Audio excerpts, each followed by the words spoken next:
और जो भी उसने कहा उसने पूरा किया। हालेलुया।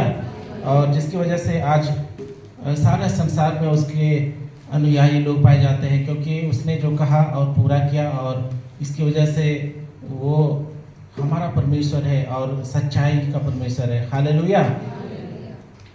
बहुत सारे संडे होते हैं, जैसा कि शशि अनाउंस कर रहे थे कि पहला संडे हम लोग प्रभु भोज के रूप में मनाते हैं, दूसरा संडे हम मिशन संडे के रूप में मनाते हैं, तीसरा संडे हम जवानों के लिए स्पेशल संडे के रूप में सेलिब्रेट करते हैं, और महिलाओं के लिए भी फोर्थ संडे होता है, और उसमें हम सब उसके लिए विशेष वचनों को सुनते हैं और उसके अनुसार चलते हैं। परंतु ये बहुत कम समय साल में मिलता है कि हम परिवार के रूप में एक फैमिली संडे के रूप में हम सेलिब्रेट कर सकें। परमेश्वर का धन्यवाद देते हैं कि हमारे लिए फैमिली के लिए भी परमेश्वर उपाय करके रखा है, कभी ना कभी ये संडे आती है। हालेलुया। तो आइए हम एक बार जोरदार हालेलुया बोल करके इस फैमिली संडे को हम सेलिब्रेट करें। हालेलुया, हालेलुया, यीशु मसीह की आमीन। परमेश्वर की महिमा हो आज के इस संडे में भी, कि क्योंकि परमेश्वर हम परिवार को बहुत अधिक आशीषित किया है। आइए हम लोग आज के इस परिवार के संडे में हम एक परिवार को हम देखने की कोशिश करें कि परमेश्वर परिवार को कैसे आशीषित करना चाहता है और परमेश्वर की इच्छा क्या है, और एक परिवार होता क्या है, थोड़ा बहुत इसको हम लोग समझ पाएंगे। बहुत सारे इसके लिए क्लास होंगे, बहुत सारे थ्योरी होते हैं, बहुत सारे इसके विषय में बहुत सारी सिद्धांतें लिखी हुई होती है कि कैसे चलना चाहिए, कैसे सीखना चाहिए।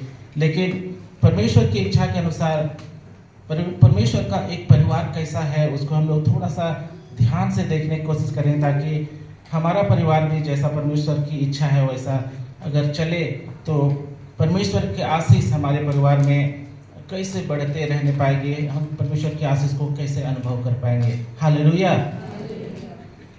एक वचन हम लोग पहला पढ़ते हैं, इसके बाद हम लोग इसके विषय में आगे चर्चा करेंगे। उत्पत्ति की किताब उसका पहला अध्याय, और आप में से कोई पढ़े 27 और 28 पर। उत्पत्ति की किताब उसका पहला अध्याय और उसका 27 और 28 पद। तब परमेश्वर ने मनुष्य को अपने स्वरूप के अनुसार उत्पन्न किया, और अपने स्वरूप के अनुसार परमेश्वर ने उसको उत्पन्न किया, नर और नारी करके उसने मनुष्य की सृष्टि की। और परमेश्वर ने उनको आशीष दी और उनसे कहा, फूलो फलो और पृथ्वी पर भर जाओ, और उसको अपने वंश में कर लो, और समुद्र की मछलियों तथा आकाश के पक्षियों और पृथ्वी पर रेंगने वाले सब जंतुओं पर अधिकार रखो। आमीन, धन्यवाद। यहाँ पर आप एक देख रहे हैं कि परमेश्वर ने मनुष्य जाति की सृष्टि की, और उसमें उन्होंने दो चीज़ों को बनाया, एक नर और नारी करके उन्होंने मनुष्य की सृष्टि की।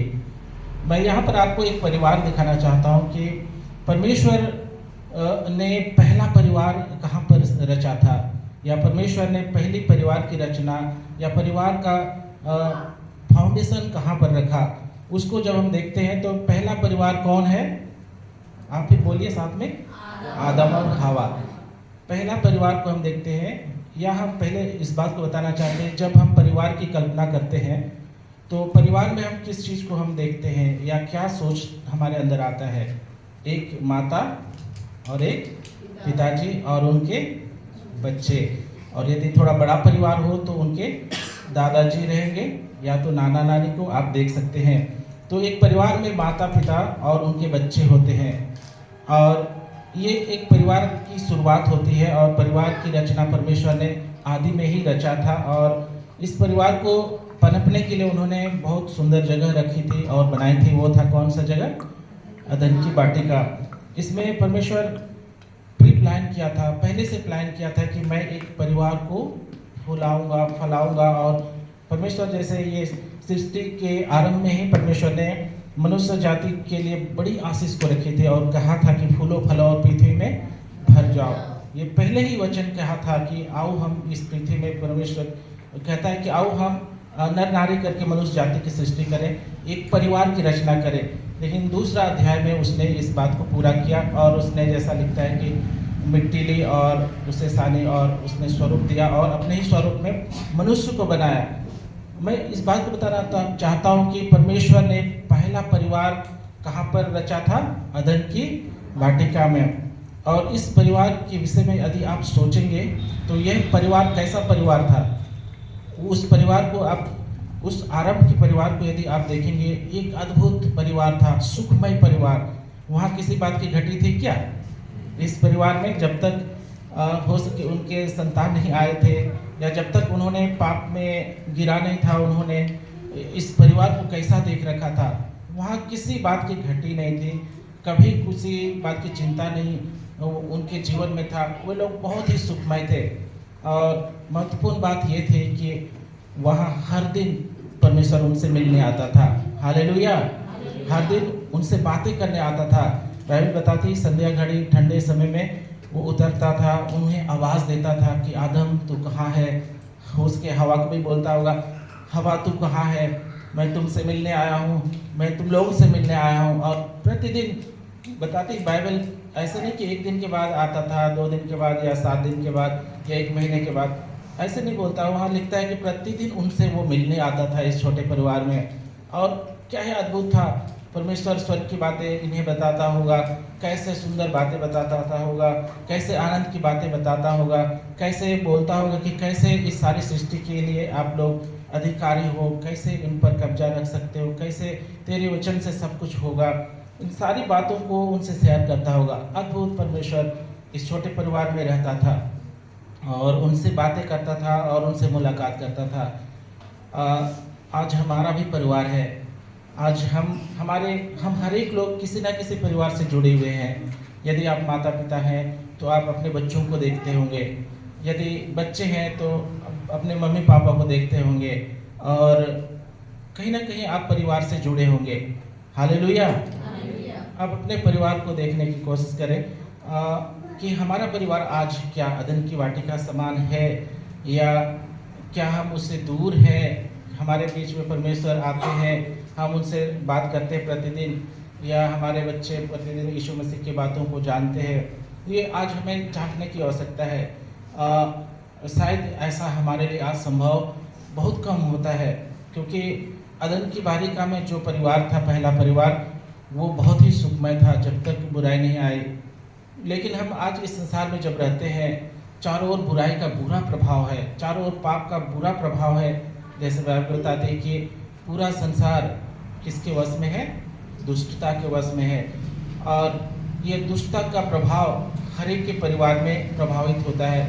ये परिवार ही सिर्फ नहीं, हम व्यक्तिगत जीवन में भी हम कह सकते हैं कि दुष्टता का बुरा प्रभाव हमारे साथ रहता है और उसका प्रभाव असर करता है हमारे परिवार को या व्यक्तिगत जीवन को। लेकिन इससे भी बढ़कर हम कह सकते हैं कि यदि हम परमेश्वर को अपने साथ रखें, अपने परिवार में उसके बातों को प्रतिदिन हम सुने, उनसे बातचीत करें, तो हम इन बुरे प्रभाव से क्या हो सकते हैं? बच सकते हैं। परमेश्वर नहीं चाहता कि एक परिवार बिखर जाए, नहीं चाहता एक परिवार टूट जाए, नहीं चाहता कि वो नष्ट हो जाए। परमेश्वर क्यों? क्योंकि परमेश्वर अपने हाथों से इस परिवार को बनाया है और वो कभी नहीं चाहता कि ये परिवार बिखर जाए या टूट जाए या नष्ट हो जाए। और इसके लिए उसने उपाय किया। हम देखते हैं ये सुखमय परिवार भी एक दिन दुष्टता के प्रभाव में आ जाता है, क्योंकि संसार ऐसा ही है। और हम इससे संसार रूपी एक समुद्र, जहाँ दुष्टता का बुरा प्रभाव है, इस जगह पर हम निवास करते हैं। और इस जगह सुखमय परिवार को दुष्ट ताक में रहता है कि कैसे इसके बीच में लड़ाई उत्पन्न करे, कैसे इन परिवार के बीच में अनबन उत्पन्न करे, रिश्ता, एक दूसरे के रिश्ते को तोड़े, बच्चों के बीच माता पिता के रिश्ते को तोड़े, पति पत्नी के बीच रिश्तों को तोड़े। ये दुष्टता का बुरा प्रभाव है, ये प्रभावित होगा हमारा परिवार। परंतु परमेश्वर नहीं चाहता कि हम उससे प्रभावित होकर हम बिखर जाए, परंतु परमेश्वर हमेशा उसको बचाना चाहता है, अपने परिवार को बचाना चाहता है। हालेलुया! और इसलिए उसने हमारे लिए उपाय करके रखा है, और ये बुरे प्रभाव से बचाने के लिए उसने हमारे जीवन को प्रेम से भर दिया। हमारे जीवन पर परमेश्वर का प्रेम होता है, क्योंकि हम संसार में बुरे प्रभाव में चले जाते थे और उससे बचने के लिए उसने उपाय किया। हालेलुया! हम दो बातों को हम देखेंगे एक सुखमय परिवार कैसे सुखमय रहता है। उसमें यही है कि जब हम अपने परिवार में परमेश्वर के लिए वेदी को रखते हैं, परमेश्वर के वचन को रखते हैं, उसकी आज्ञाओं को हम समेटे रखते हैं और उसके अनुसार चलने का प्रयास करते हैं, तो हम एक निश्चित रूप से एक सुखमय परिवार को हम देख पाएंगे। हालेलुया।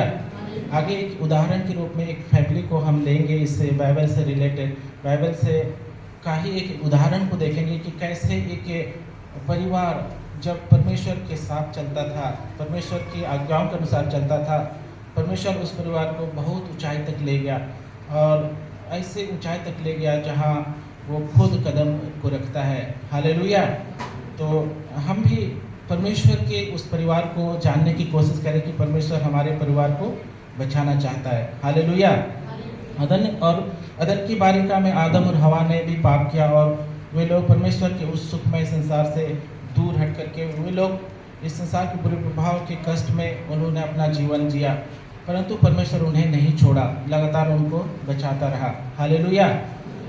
आज हमारे परिवार में कई लोग रहते हैं, आप यीशु मसीह को आप देखें कि उसका परिवार, परमेश्वर का परिवार जब अदन की बालिका में बहुत छोटा था, लेकिन उसकी आशीष से पूरा परिवार इतना विस्तृत हो गया, इतना फैल गया, इतना बड़ा हो गया कि आज हम भी उसके परिवार के अंश हैं। हालेलुया। हालेलुया। हम इस पूरे परिवार, हम उसी के सृजे गए लोग हैं। जैसे भाई राकेश ने कहा था कि हम उसके स्वरूप में रचे गए लोग हैं और हम उस परिवार के अंश हैं। हालेलुया। मैं बताना चाहता हूँ कि ये परिवार एक दिन बिखर गया था और परमेश्वर से दूर चले गए थे। हम उसी घटना को याद करें जब उन्होंने आज्ञा ना मानकर उस बीच वाले फल को खाया, तब उन्होंने पाप में गिर गया और उस अदन की वाटिका से उन्हें दूर निकाल दिया गया और वो लोग अपने शारीरिक परिश्रम से वो लोग अपने जीविका चलाते थे और कष्टमय संसार हो गया और पूरा प्रभाव पूरे संसार में उसके परिवार को पड़ा। हालेलुया। परंतु उससे नष्ट, हालेलुया, परमेश्वर की स्तुति हो। और हम समझने की कोशिश करें कि परमेश्वर हमारे परिवार को बचाना चाहता है और उसे नष्ट नहीं होने देना चाहता है। और मैं एक बात बता दूं कि जिस प्रकार सुखमय संसार था, वैसे दोबारा इस संसार में परमेश्वर अपने सुखमय स्वर्ग रूपी संसार को इस पर स्थापित करने वाला है। हालेलुया। हालेलुया। क्या आप अपने परिवार से प्रेम करते हैं? कितने लोग अपने परिवार से प्रेम करते हैं? हालेलुया। आप अपने परिवार के बारे में आप सोचते होंगे, तो आपके परिवार में कितने सदस्य हैं आप उसे जानते होंगे। कौन किसका क्या नाम है उसके भी जानते होंगे। वो क्या कर रहा है, यदि माता पिता हैं तो बच्चे उसे पूरी रीति से जानते होंगे और ये भी जानते होंगे कि अगर वो बुरा करेगा तो वो नष्ट हो जाएगा और उसे हमें बचाने की आवश्यकता है। यदि हम बच्चे हैं तो उसको बाजार में छोड़ देंगे तो वो क्या हो जाएगा, खो जाएगा। खोएगा कि नहीं? यदि छोटे बच्चे को बीच बाजार में छोड़ देंगे तो मोटरसाइकिल वाला उसे धक्का भी दे सकता है, बड़ा गाड़ी देखेगा नहीं, कुचल देगा और भीड़ में खो करके वो फिर कहाँ गुम हो जाएगा कोई नहीं जानता। ऐसे ही हम खोए हुए थे, ऐसे ही हम इस संसार में भटक गए थे, ऐसे ही हमारा परिवार बिखर चुका था, हम दूर चले गए थे। लेकिन इस परिवार को बचाने के लिए इस छोटे संसार में, इस अंधकार रूपी संसार में हमें वो खुद अपना हाथ बढ़ाकर अपने हाथों से अपने स्वयं उतर करके इस संसार में हमारे इस छोटे परिवार को बचा लिया है। हालेलुया। हालेलुया। एक बार की घटना हमें याद आती है, थोड़ा सा इससे संबंध रखता है तो आप इस एग्जाम्पल को हम समझ सकते हैं। मेरे घर में 5 बैल थे। मैं 10th क्लास में उस समय था और गर्मी का इस तरह का सीजन था और गर्मी में हमारे बैल बकरी आप जानते हैं सब कोई फ्री छोड़ देते हैं, छोड़ते हैं कि नहीं? तो शायद आप लोग के घर में भी ऐसा था क्या? कितने लोग के घर में गाय बैल रहते हैं? थे या अभी हैं? थे, बहुत सारे लोगों के घर में थे और हमारे घर में भी वैसे ही थे। और हम सारे, मेरे घर में 5 थे इसलिए याद है मुझे, 5 बैल थे और सारे बैल ही थे, गाय कोई नहीं था। तो फिर शाम दिन भर छोड़ दिए जाते थे, वो शाम को फिर घर वापस आ जाता था। और प्रतिदिन ऐसा ही होता था, शाम होते होते वो लोग वापस आ जाते थे। एक दिन की बात है, सारे लोग नहीं आए।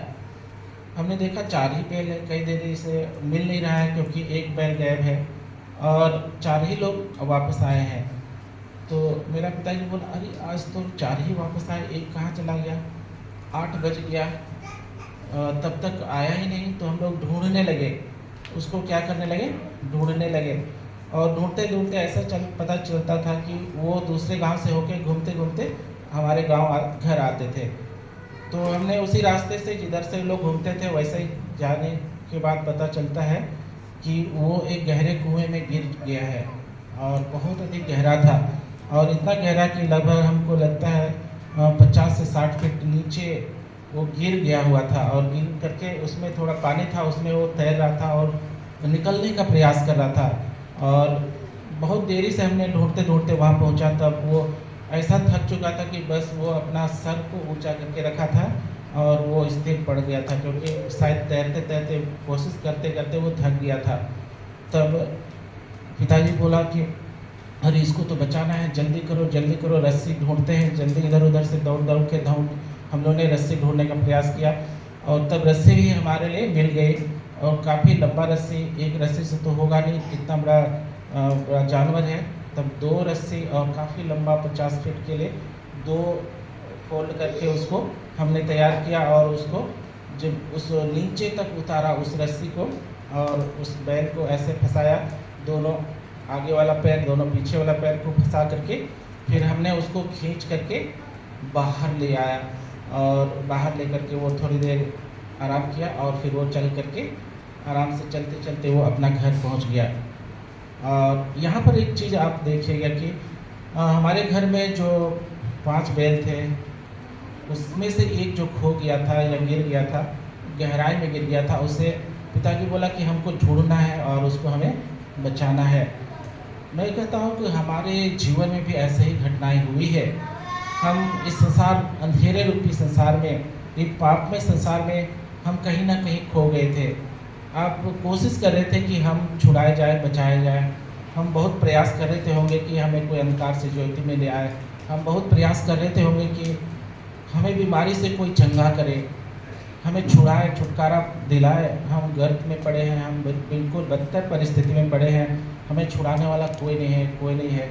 लेकिन अंततः किसी ने हमारे तक पहुंचा और हमें अपना हाथ बढ़ाया और हम उस गहराई से बाहर निकाले गए। हालेलुया। और वो कोई नहीं, वो परमेश्वर है, और जिसने अपना इकलौता पुत्र को हमारे लिए इस पृथ्वी पर भेज दिया।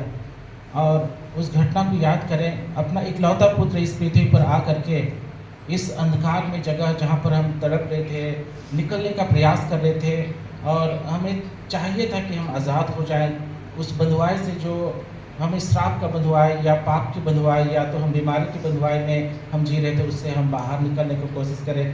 तो परमेश्वर का वो प्रेम रूपी हाथ हमारे जीवन तक आ पड़ा, प्रेम रूपी वह डोर हमारे तक आया और हमें वो छुड़ा लेके आज स्वतंत्र स्थान में लिए चलता है। हालेलुया। आज परमेश्वर का वह प्रेम आज भी हमारे साथ है, उसकी प्रेम रूपी वह डोर आज भी हमारे तक पहुंची हुई है। यदि हम उस प्रेम रूपी डोर को थामे रहे, यदि हम उस प्रेम रूपी उस रस्सी को पकड़े रहे, तो निश्चित रूप से वो हमें गहराई से बाहर निकालता है, वो हमें चट्टान पर खड़ा करता है, वो अंधकार से, वो गर्त से निकाल कर हमें बाहर लेकर के एक नई जगह पर लिए चलता है। हालेलुया। हम इस संसार में हैं, हमें आज़ादी की आवश्यकता है, छुड़ाने की आवश्यकता है। तो हमारे परिवार को परमेश्वर हमें कभी नहीं छोड़ता। हम परिवार के एक एक सदस्य को, हमारी जिम्मेवारी है कि यदि हमारे बच्चे यदि ऐसे सिचुएशन में है, ऐसे जगह में है, हम उसको यूँ ही ना छोड़ें, हम उसकी निगरानी करें, उसे चौकसी करें कि वो कहीं भटक तो नहीं रहा है, वो कहीं दूर तो नहीं चला गया। हम हर एक उनके व्यवहार, बातों से हम उसको वापस ला सकते हैं। Hallelujah, hallelujah. आइए हम एक उदाहरण को हम देखते हैं जिसमें परमेश्वर का एक परिवार है और वो परिवार को परमेश्वर कैसे आशीषित किया। आप उत्पत्ति की किताब से ही हम देखेंगे, 21 अध्याय आप खोल सकते हैं। उत्पत्ति की किताब 21 अध्याय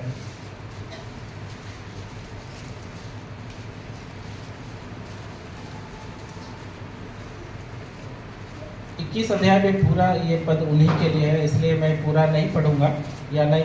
इस अध्याय का आप हेडिंग ही सिर्फ आप देख सकते हैं। हेडिंग आप देखिएगा 21 अध्याय में इसहाक का जन्म, इसके बाद अब्राहम अबीमेलेक, अब्राहम की परीक्षा, सारा की मृत्यु, ये सब ये एक परिवार जिसको हम बताना चाह रहे हैं, आप बाद में पढ़ लीजिएगा। यहाँ पर एक परिवार है जिसका नाम, उस परिवार का मुखिया का नाम है अब्राहम। कितने लोग अब्राहम के नाम बारे में सुने हैं? आप हाथ उठा के बोले हालेलुया। अब्राहम परमेश्वर का एक चुना हुआ व्यक्ति था। अब्राहम कैसे व्यक्ति था? परमेश्वर का एक चुना हुआ व्यक्ति था। परमेश्वर ने अब्राहम को क्यों चुना? परमेश्वर ने अब्राहम को इसलिए चुना था कि अब्राहम परमेश्वर पर भरोसा रखने वाला व्यक्ति था और एक विश्वास योग्य व्यक्ति था। जो कुछ भी परमेश्वर अब्राहम से कहता था वो उसको 100% पूरा करने की कोशिश करता था और उसके बताए निर्देशों के अनुसार वो चलने का प्रयास करता था और अपना जो भी हो उस सबसे पहले परमेश्वर को अपना प्राथमिकता देता था। और तब परमेश्वर ने अब्राहम को एक अपना मित्र के रूप में चुना और धीरे धीरे अब्राहम ने इस परिवार को बढ़ाना शुरू किया। जब अब्राहम को जब चुना, और उसकी पत्नी कौन थी? सारा। इसका परिवार कैसा था आप देख सकते हैं। शुरुआत में इसका परिवार कहें तो था ही नहीं। ऐसा बच्चे, जब हम परिवार की कल्पना करते हैं, एक परिवार में माता पिता और बच्चे होते हैं, लेकिन यहाँ पर दोनों हैं, अब्राहम और सारा भी है। लेकिन यहाँ पर परिवार की कल्पना करें तो आगे कुछ भी दिखाई नहीं देता है, परंतु परमेश्वर अब्राहम रूपी इस परिवार को आशीषित करता है। और क्यों आशीषित करता है? क्योंकि अब्राहम परमेश्वर के लिए एक विश्वास योग्य व्यक्ति था, परमेश्वर के लिए एक भरोसामंद व्यक्ति था। और तब बुढ़ापे में परमेश्वर ने अब्राहम के लिए एक पुत्र उत्पन्न करता है और सारा कितने साल बाद एक बच्चे को जन्म देती है। हालेलुया। और उस बच्चे का नाम क्या था? इसहाक। हालेलुया। जब इस आगे के परिवार को हम जब देखते हैं, क्योंकि परमेश्वर और अब्राहम के पास एक अच्छा संबंध था, उनके साथ दोनों का बहुत गहरा संबंध हो चुका था। और तब परमेश्वर ने अब्राहम को कभी लज्जित नहीं होने दिया। जो वादा किया था कि इस वंश को ऐसे बढ़ाऊंगा, आसमान के तारों के समान, बालों के किनकों के समान ऐसे बड़ा करूंगा, तो ये वादा दिखाई नहीं दे रहा था। परंतु बुढ़ापे में जब थोड़ी सी उम्मीद दिखाई दी तो अब्राहम देख पाता होगा कि परमेश्वर सचमुच सच्चा है और हमारे प्रति प्रतिज्ञाओं को पूरा करता है। और देखते हैं अब्राहम के बाद इसहाक उत्पन्न हुआ। इसहाक जब उत्पन्न हुआ, इसहाक के लिए फिर परिवार बढ़ाना जरूरी था। परिवार कैसे बढ़ता है? उसके लिए एक पत्नी की आवश्यकता होती है। आदम के साथ हवा थी और हवा ने कई बच्चों को जन्म दिया। वैसे ही अब्राहम और इसहाक आया। इसहाक के बाद परिवार को बढ़ाने के लिए उसके लिए एक पत्नी की आवश्यकता थी और तब अब्राहम ने एक सटीक पत्नी को ढूंढने के लिए प्रयास करता है ताकि वो उसके साथ मेल खाए। और तब उनके बहुत सारे दास दासी थे, उनको इसहाक के लिए पत्नी ढूंढने के लिए भेजता है। और इस सारी घटनाओं को हम जानते हैं कि जब वो पत्नी ढूंढने के लिए उन्हें भेजा जाता है और उन्हें एक निर्देश दिया गया था कि तुम हमारे ही वंश के लोगों को ढूंढ करके क्या करोगे? लाओगे। इसके अलावा किसी दूसरे को नहीं लाना है। ऐसे बड़ी प्रतिज्ञा करके अपने दासों को भेजता है। और जब वे लोग उस दिशा में जाते हैं, उस जगह में जाते हैं, और तब एक रिबिका नामक स्त्री को उन्होंने देखा और उनसे उनकी मुलाकात हुई। जैसे जैसे उन्होंने बताया था कि वहाँ जाके ऐसा होगा, उनसे तुम बात करोगे, उनके साथ ये होगा, तब तुम जान लेना कि वही हमारे वंश की लड़की है। कहने का मतलब अब्राहम अपने परिवार को सटीक बना रहा है। ऐसा नहीं कि जैसा सुंदर लड़की यहाँ भी है, उधर भी है, उधर भी है। बहुत सारे ऐसे मैच खाने वाले दिखाई तो देते हैं, लेकिन वो उनको उनसे जोड़ता नहीं है। कहने का मतलब अपने परिवार को बहुत ही बखूबी से निर्माण कर रहा था ताकि वो आने वाले समय परमेश्वर की इच्छा पूरी हो। और बहू के रूप में रेबिका को लेकर आता है और उनसे रिश्ता जोड़ता है और वो एक परिवार आगे बढ़ता है। हालेलुया। और रेबिका और इसहाक का शादी होता है और इसहाक के बाद फिर और बच्चे उत्पन्न होते हैं और वो याकूब उत्पन्न होता है। कितने लोग जानते हैं याकूब उत्पन्न हुआ? हालेलुया। बहुत सारे बच्चे उत्पन्न हुए, लेकिन याकूब परमेश्वर के अनुग्रह में आगे बढ़ता है और याकूब के बाद और भी बच्चे उत्पन्न होते हैं और याकूब से क्या उत्पन्न होता है? इज़राइल उत्पन्न होता है। कितने बच्चे उत्पन्न हुए थे? 12 बच्चे उत्पन्न हुए थे और 12 बच्चे जब उत्पन्न हुए उस देश में वो लोग मिस्र को चले जाते हैं और इज़राइल बड़ा एक समुदाय बन जाता है, परमेश्वर का एक बड़ा समुदाय बन जाता है। वे लोग को फिर से इस परिवार को वो कनान देश की ओर ले आता है और बढ़ते बढ़ते इसी वंश से यीशु मसीह भी आता है। इस्राएल पूरे आगे राजा उत्पन्न होते हैं, राजा दाऊद, और उस दाऊद के घराने से यीशु उत्पन्न होता है। हालेलुया।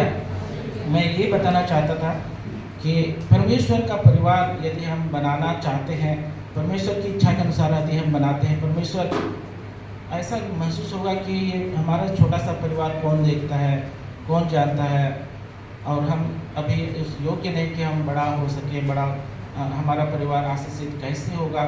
आप ऐसा कभी ना सोचें। परमेश्वर एक छोटे परिवार को बहुत विस्तृत परिवार बनाना चाहता है, आशीषित परिवार बनाना चाहता है, बशर्ते बस उसकी दिशा निर्देशों पर, उसकी आज्ञाओं पर और उसके बताए गए नियम और कायदे पर हमें चलने की आवश्यकता है। हालेलुया। और परमेश्वर हमारे परिवार को बहुत ऊंचा उठाएगा। थोड़ी देर आप अपने परिवार को आप सोच सकते हैं, हमारे परिवार में कितने बच्चे हैं, हमारे बच्चे कैसे हैं, पता नहीं मेरा बच्चा आगे बढ़ के क्या करेगा, कैसे हम एक आशीषित परिवार हो सकते हैं इस संसार में, कैसे हम उसके लिए चुने हुए हो सकते हैं, कैसे हम उसके लिए आशीष का कारण ठहर सकते हैं। आप जरूर आशीष का कारण ठहर सकते हैं, क्योंकि हमें परमेश्वर ने सब कुछ उपाय कर दिया है। हमारे आज परिवार की स्थिति बहुत ही अलग है।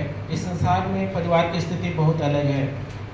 मैं बताना चाहता हूँ कि आज हम परिवार में सबसे महत्वपूर्ण शायद हम धन संपत्ति को प्राथमिकता देते हैं।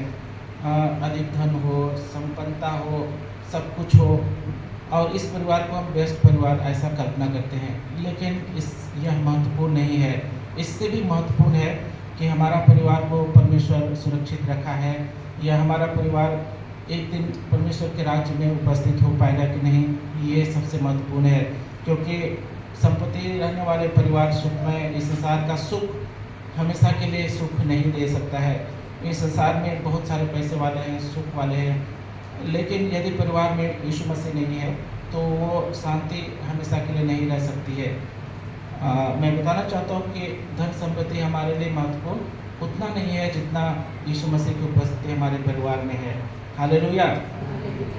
कभी कभी हम अपने परिवार में सोचते हैं कि सदा आनंदित होना चाहिए, सदा मतलब क्या बोले कि हम सुख और आराम हमारे जीवन में हो, ऐसे हम कल्पना करते हैं, वही परिवार सुखमय परिवार होता है। परंतु उससे भी बढ़कर है कि हमारे परिवार में परमेश्वर की आनंद भरा हुआ रहे, परमेश्वर का आनंद कि सब कुछ उसी का है, बस हम उसके साथ चल रहे हैं, ऐसा महसूस होना चाहिए। हमें परमेश्वर ने जो भी दिया, दुख भी दिया हो, सुख भी दिया हो, वो किसकी ओर से हो रहा है? परमेश्वर की ओर। सबसे अधिक हम परमेश्वर पर डिपेंड हैं, परमेश्वर पर भरोसा करें, यीशु मसीह पर भरोसा करें, वही सबसे अधिक महत्वपूर्ण है। क्योंकि बाइबल बताती है कि हम मनुष्य हैं, मनुष्य की आयु घास के समान है, वो कुछ दिन के लिए फूलता है, फलता है और फिर वो सूख जाता है, नष्ट हो जाता है, और पृथ्वी पर फिर से दोबारा दिखाए या उसे हम खोज भी नहीं सकते हैं उस व्यक्ति को।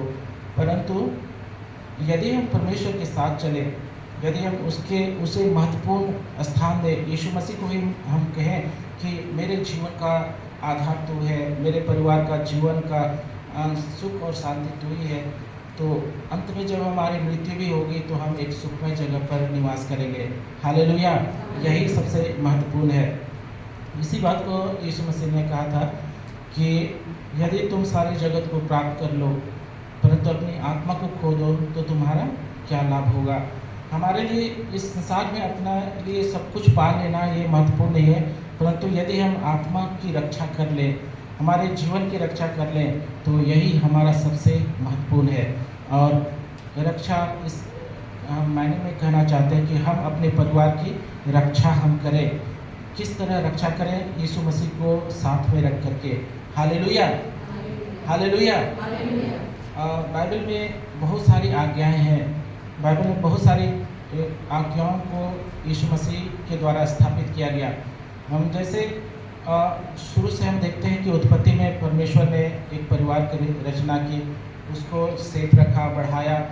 हो सके वो बिखर गया, लेकिन उसको फिर से बनाने का कोशिश किया और वो बन भी गया है, सुरक्षित है और हमारे सारी चीज़ों को बचाता है। यीशु मसीह ने भी परिवार की रचना की है।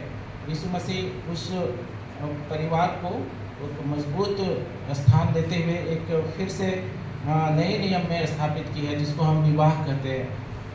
हर कोई हम जानते हैं कि विवाह की स्थापना को और अधिक मोहन देने वाला कौन है?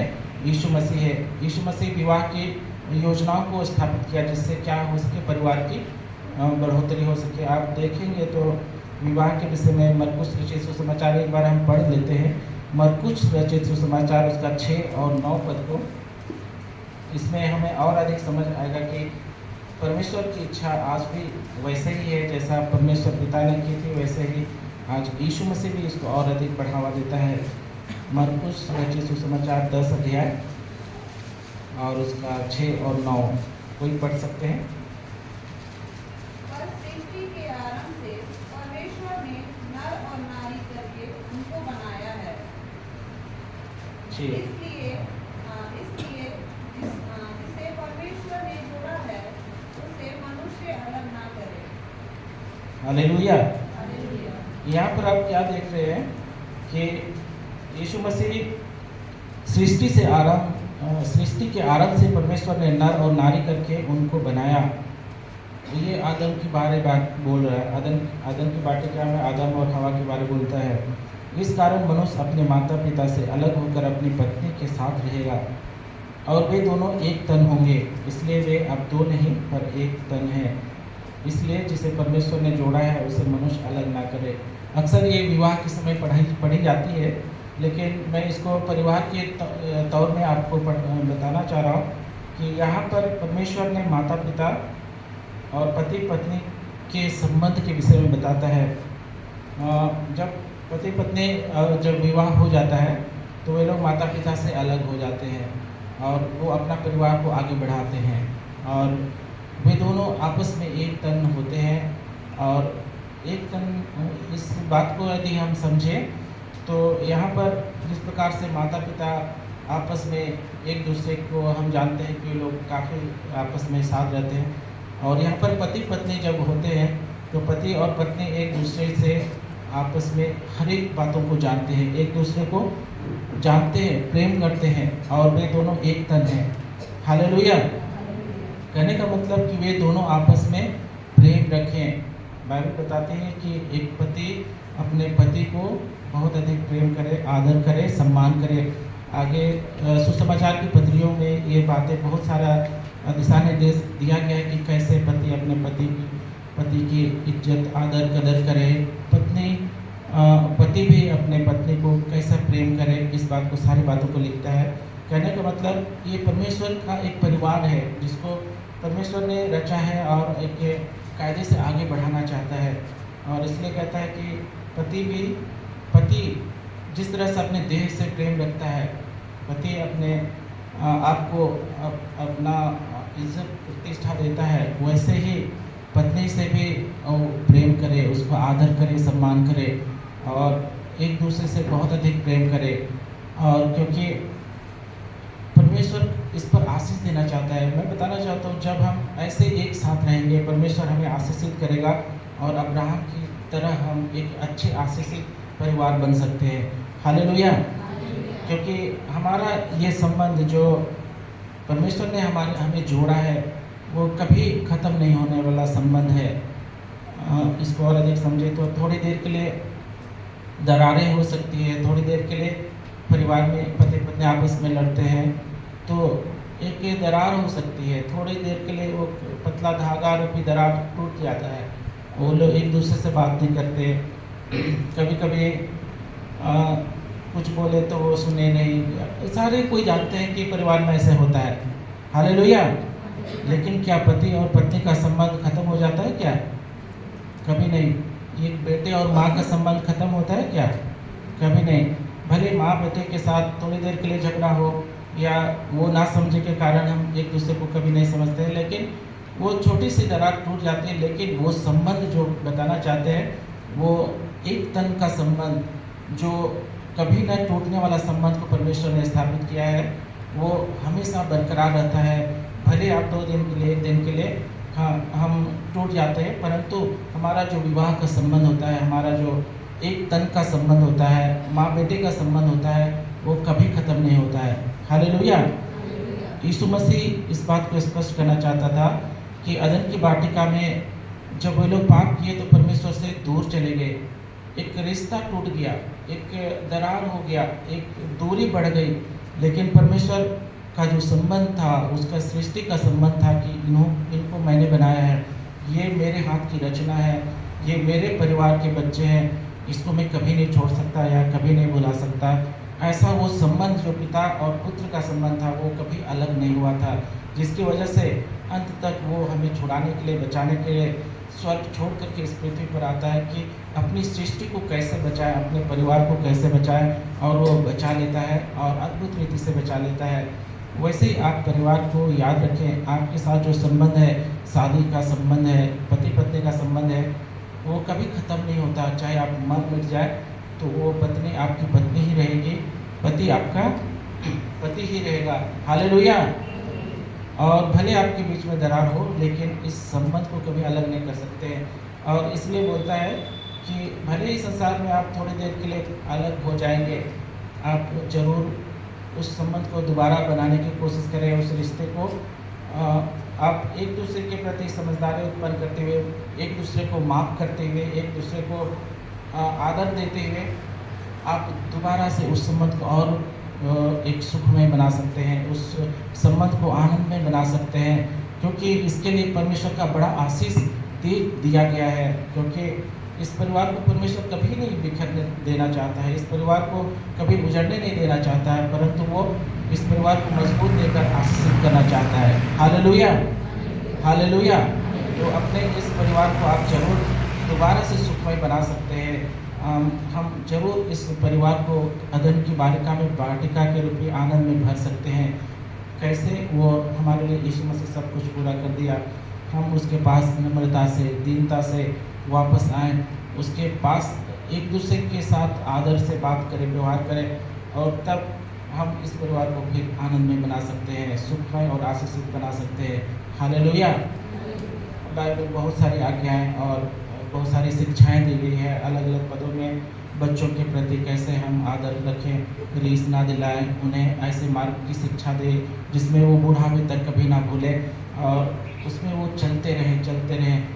ये एक परिवार की एक संरचना है जो परमेश्वर हमें देना चाहता है, क्योंकि हम अपने स्तर से अपने परिवार को सुखमय नहीं बना सकते, अपने प्रयास से आप सुखमय कभी नहीं बना सकते, क्योंकि इस संसार में सारे लोग आए चले गए, एक अच्छा संसार या अच्छा सुखमय दिन देखने के लिए प्रयास किए, लेकिन एक ही सिद्धांत जो बाइबल है, परमेश्वर की आज्ञा है, वही सुखमय संसार हमें दे सकता है। हम चलते चलते टेढ़े मार्गों पर चले जाते हैं, लेकिन इस टेढ़े मार्ग को सीधा करने वाला कोई नहीं, बस एक है जो यीशु मसीह है, वो हमारे लिए सीधे मार्गों को खड़ा करता है। हालेलुया। जैसा कि हम बाइबल में बताते हैं कि हमारे लिए परमेश्वर ने कितनी आज्ञाएं दे रखी है। हाँ, इस 10 आज्ञाओं को हमारे लिए दे रखा है, जिसमें हम अपने आप को जांच सकते हैं। उन 10 आज्ञाओं को सामने रख करके हम अपने आप को एक दर्पण के समान उस पर जांच सकते हैं कि क्या मैं सही हूँ या गलत हूँ। कहने का मतलब ये आज्ञाएं जो दी गई है हमारे टेढ़े मेढ़े रास्ते को एक सीधे रास्ते में चलाने के लिए दी गई है, ताकि हम परमेश्वर के इच्छा को समझ सके, उसकी आज्ञाओं को समझ सके, उसकी बातों को हम समझ सके और उसके जैसा हम अपने परिवार को बना सके। Hallelujah, hallelujah.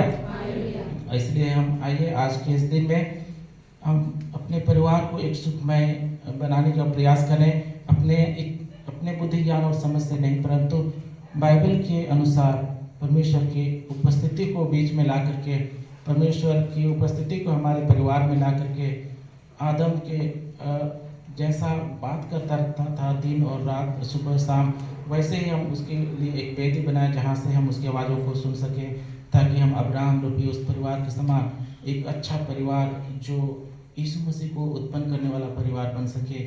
आज हमारा परिवार जो भी है, उस परिवार में हमारे बच्चों के द्वारा, हमारे माता पिता के द्वारा एक दूसरे परिवार में यीशु मसीह उत्पन्न कर सके। हम हमारे परिवार से लोग यीशु मसीह को जान सके, हमारे परिवार के बच्चों से लोग यीशु मसीह को जान सके। परमेश्वर की यही इच्छा है और वो चाहता है कि हम उसकी आज्ञाओं पर हम चले, ताकि ये परिवार आशीषित हो। यदि हम अपने प्रयास से करें, अपनी मेहनत से करें, तो शायद हो सके उस तक नहीं पहुंच सकते, परंतु परमेश्वर हमारे परिवार में आ करके अपने लाइन के अनुसार आगे बढ़ाएगा, तो हम बहुत ही बेहतर परिवार अपने जीवन में देख सकते हैं। और हमारे बच्चे भी यीशु मसीह को उत्पन्न करने वाले होंगे, और जिस प्रकार से मरियम यीशु मसीह को उत्पन्न की, और उस परिवार को सारा संसार जानता है कि मरियम के द्वारा यीशु मसीह उत्पन्न हुआ। यीशु मसीह अंत तक, लास्ट तक अपने चेलों को, अपने प्रिय लोगों को कहता रहा। जब यीशु मसीह क्रूस पर लटकाया हुआ था, उस समय भी जब उसके प्रिय लोग, उसकी माता, उसकी बहनें, उसके चेले लोग सामने खड़े होकर के उन्हें देख रहा था, तो यीशु मसीह यही बोला कि मेरे लिए मत रो, मेरे लिए मत चिंता करो, तुम अपने बच्चों, अपने परिवार की चिंता करो। हालेलुया। और ऐसे ही कह करके उन्हें भी कहा कि तुम अपने बच्चों की चिंता करो, अपने परिवार की चिंता करो, क्योंकि यीशु मसीह परिवार से बहुत अधिक प्रेम करता था। और इस बात से चेले लोग मरियम को उनके साथ जो खड़े होकर दुख में थे, वो अपने परिवार में लेकर के वे लोग उसको सांत्वना दिए। तो कहने का मतलब,